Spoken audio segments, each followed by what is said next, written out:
Hi, writers! Miss Ennis here. Today I want to teach you that writers write more than one sentence on a page. Take a look at my kindergarten friend's writing.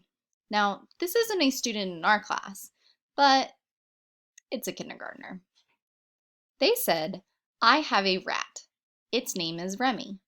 It's older. Some of them are white and black. My other one is gray.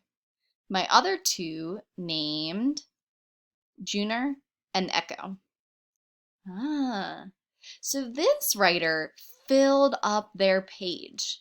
They wrote 4 different sentences all on one page.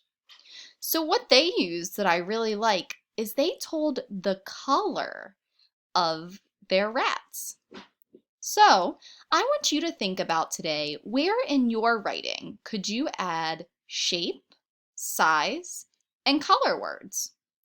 For example, I know Juniper was writing a lovely all about book about unicorns. Maybe Juniper can go back and look and see, could I add some color words? Should I talk about what colors unicorns are?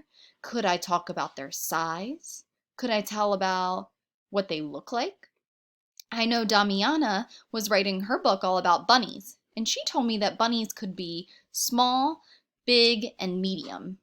That's great. She was already writing about the size. Now I'm sure she can go back and think about how she could add more than one sentence on a page.